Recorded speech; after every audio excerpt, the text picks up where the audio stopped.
할렐루야. 우리 함께 고백하시겠습니다. 나는 연약하지만 그리스도는 위대하십니다. 하나님께서 우리에게 복된 삶을 오늘도 허락하셨습니다. 오늘 나눌 말씀의 제목은 하나님의 허용과 허락 사이에서, 하나님의 허용과 허락 사이에서입니다. 오늘 사무엘상 6장부터 10장까지 공동체 성경 읽기를 해 나가실 텐데요. 이제 사무엘을 통하여서 이스라엘의 초대 왕 사울 왕이 세워질 것입니다.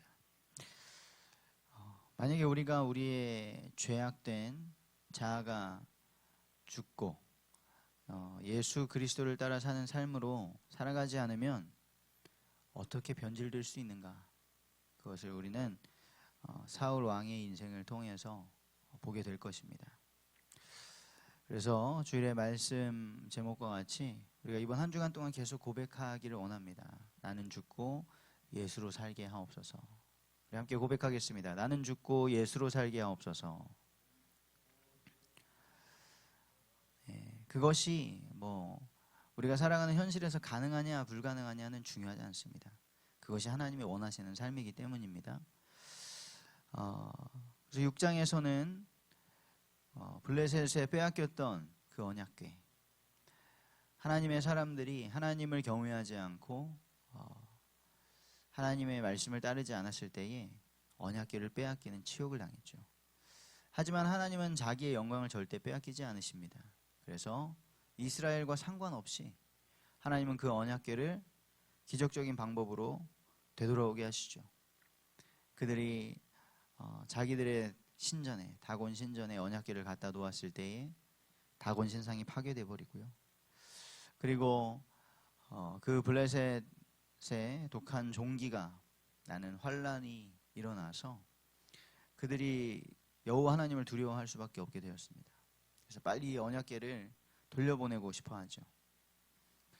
그래서 그들의 제사장들과 복술자들을 불러서 이거 어떻게 돌려보낼 수 있는가 고민을 합니다. 그때에 6장에, 오늘 이 8장에 나오기 전 6장에 하나님의 위대하심을 나타내는 말씀인데요. 이들은 분명히 이방인임에도 불구하고 사실 이스라엘의 하나님의 역사를 알고 있었습니다. 그래서 어떻게 돌려보내야 되냐라고 했더니 속건제라는 말을 쓰고요. 우리가 속건제를 드려야 된다. 여호와 하나님께 잘못했기 때문에 그것을 보상하는 그런 제사를 드려야 된다. 그리고 우리의 마음을 저 이스라엘이 출애굽했을 때의 그 일들을 알고 있기 때문에 그 애굽인들과 그 바로 왕처럼 우리의 마음을 완악하게 하면 안 된다라고 하는 것이죠. 이미 다 알고 있었습니다. 하나님은 하나님의 복음을 우리는 알지 못할 때에도 우리가 전도해서 누군가가 꼭 복음을 듣고 구원받는 것, 그건 어마어마한 하나님 나라의 일에 우리를 동참시켜 주신 것입니다. 그러나 성경은 말씀하시죠. 우리가 하나님을 높이지 아니하면 돌들을 들어서도 하나님 하실 수 있다. 돌들을 가지고도 하나님 아브라함의 후손들 얼마든지 만드실 수 있다. 그렇기 때문에 저는 그런 생각을 해봅니다. 세계 복음화라는 것은 어쩌면 우리의 입장에서 하나님의 명령을 이렇게 수행해야겠구나. 세계를 복음화해야 되는구나. 그런데 우리의 마음은 항상 하나님의 나라, 하나님의 통치, 그것을 생각해야 합니다.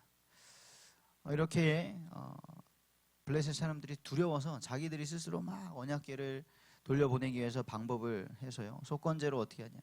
금으로 쥐 모양을 만들고 독종 모양을 만들어서 같이 보내고 짐승을 또 소를 데리고 와서 수레에 실어가지고 보냅니다. 아주 지극정성이죠. 아무리 대단한 사람들도 하나님이 개입하시면 하나님께 굴복할 수밖에 없습니다. 그렇게 해서 이렇게 유다의 성읍 베스메스라는 곳으로 언약궤가 돌아오는데요. 또 그곳에서 이 블레셋 이방인들은 하나님을 두려워해가지고 아주 조심스럽게 언약궤를 돌려보냈는데, 그 하나님을 믿는다는 베스메스 사람들은 여호와의 궤 안에 뭐가 들어있나 보자 이러고 하나님의 말씀을 어기고 언약궤를 마음대로 들여봤다가 많은 사람들이 죽게 됩니다. 그래서 이 언약궤를 두려워하고 있는데 기럇 여아림 사람들에게 이 언약궤를 넘기죠. 그래서 그 궤를 아비나답이라는 사람이 그 집에 맡아 놓고 그 아들 엘리아살로 이 언약궤를 지키게 합니다. 그렇게 이 언약궤가 20년이 그곳에 머물면서 지나갑니다. 아직 성막이 지어지지 않은 때이죠. 성전이 지어지지 않은 때입니다. 하나님께서는 20년이라는 시간이 그냥 흘러가는가? 그럴 수 있습니다. 우리의 인생이 때로는 마치 민수기에 이스라엘 백성들이 40년 광야 생활을 하는 것처럼 지나갈 수도 있고요. 아브라함이 불신앙을 하여 이스마엘을 낳고 이삭을 얻기까지 10몇 년의 세월이 그냥 지나갈 수도 있습니다. 하지만 하나님께서는 그 사이에도 하나님의 일을 하시고 역사하고 계시는 것이죠. 이렇게 블레셋 사람들은 하나님의 언약궤를 두려워해서 돌려보내는데 하나님의 백성들은 언약궤를 함부로 대하는 이런 모습을 보면서 저를 많이 돌아보게 됩니다. 저희 처가댁도 아직 제사를 드리고 계셔서 굉장히 가문 복음화를 위해 기도하고 있는데요. 그분들은 제사를 대충 하지 않습니다. 굉장히 정성을 들여서 아침 일찍부터 그 전날부터 준비를 해서 드립니다. 나는 어떻게 예배를 하고 있는가? 나는 주일을 어떻게 맞이하고 있는가? 많이 생각하게 되죠. 이런 이스라엘 백성들을 사무엘이 불러 모읍니다. 7장에서 미스바로 모이라. 우리가 함께 모든 것을 돌이키고 오직 여호와 하나님을 섬기자. 너희가 전심으로 여호와께 돌아가려거든 이방 신들과 아스다롯을 다 제거하고 너희 마음을 여호와께로 향하여 그만을 섬기라. 그렇게 하나님께 온전히 돌아오면 현실적으로 블레셋 사람의 손에서도 건져내실 것이다 라는 것이죠. 결론적으로 말하면 블레셋 사람들에게 잡히고 괴롭힘을 당한 이유가 하나님을 올바르게 예배하지 않은, 경배하지 않은 영적인 이유라는 말씀입니다. 하나님의 은혜가 임해서 이스라엘 자손이 바알들과 아스라롯을 다 제거하고 여호와만 섬기게 됩니다. 그렇게 이 미스바의 사람들이 다 모였다고 하니까 블레셋 사람들이 다시 마치 애굽 왕 바로가 출애굽한 이스라엘 백성들을 쫓아오듯이 다 몰살시켜버려야겠다 하고 쳐들어옵니다. 예배하고 있는데 쳐들어온 것이에요. 얼마나 두렵겠습니까? 그때의 예배에 영향을 받지 아니하고 사무엘은 온전한 번제를 하나님께 드렸습니다. 그때에 하나님께서는 큰 우레를 발하여서 블레셋을 다 물리치셨죠. 그리고 온 이스라엘에게 그것이 증거가 됩니다. 하나님께서 여기까지 우리를 지키셨다. 에베네셀의 하나님. 하나님이 오늘까지도 우리를 인도하시고 지키신 줄 믿습니다. 그렇게 온전한 예배를 회복하고 하나님을 경배하고 우상들을 제거했을 때 블레셋에게 빼앗겼던 성읍들을 되찾게 되고요. 그것과 더불어서 아모리 족속과도 화평하게 됩니다. 사무엘은 온 이스라엘을 그렇게 하나님의 말씀으로 다스리면서 자기가 거주하는 라마에서도 이스라엘을 다스리고 거기에서도 하나님을 예배하는 제단을 쌓습니다. 그렇게 하나님을 예배하고 하나님께서 회복하시는 것을 경험했습니다. 이것이 우리의 서론적인 삶이 될 수 있어요. 우리는 알고 있습니다. 언제 하나님께서 기뻐하시고 언제 우리가 하나님의 진노를 당하고 우리가 스스로 죄악에 빠져서 무너지는지를 우리는 성경을 통해서 알고 있습니다. 이스라엘 백성들도 이미 경험을 했습니다. 조상들의 역사를 통해서 보았습니다. 그런데 현실이 바뀝니다. 오늘 읽으신 8장 1절에서 9절에 보면 8장의 시작이 이렇게 되죠. 사무엘이 늙음에 사무엘이 늙음에. 우리가 존경하는 사람들도요, 믿음의 조상들도 다 늙고 죽습니다. 우리 한국 교회의 부흥을 이끄셨던 기라성 같은 목사님들도, 영적인 리더들도 그렇게 늙으시고 쇠하시고 또 많이 돌아가셨죠. 그리고 그때 그의 아들들이 이스라엘 사사로 세워졌습니다.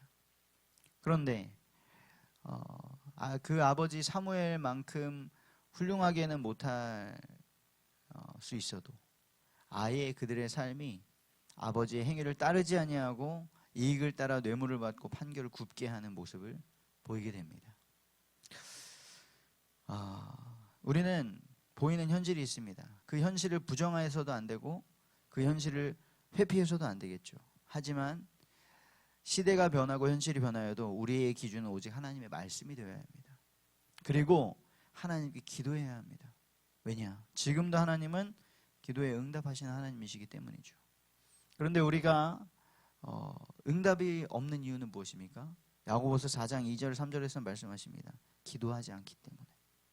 그리고 기도를 해도 우리의 육신의 정욕을 따라 그것을 사용하기 때문에 하나님께 응답을 받지 못한다 말씀하고 계십니다. 이스라엘 백성들은 안타깝게도 이러한 현실 속에서 기도하지 않았습니다. 그리고 사무엘에게 나와서 사람 왕을 세워달라. 우리도 다른 나라들처럼 왕을 세워달라고 요구하기 시작합니다. 당신은 늙었고 당신의 아들들은 당신의 행위를 따르지 아니하고 있으니 우리에게 왕을 세워주소서. 핑계는 현실이었습니다. 현실을 보세요. 당신처럼 다스릴 수 없지 않습니까? 그러니까 제도적으로 뭔가를 바꾸기를 원하는 것이죠. 사무엘은 그들의 말을 듣고 기뻐하지 않았습니다. 하지만 기도합니다. 딱 봐도 하나님이 원하시는 것이 아니라는 것을 알았지만 사무엘은 자신의 영적인 권위와 그 자리를 이용해서 자기의 말을 하지 않고요, 하나님께 기도했습니다. 여호와께 기도하매 여호와께서 사무엘에게 이르시되.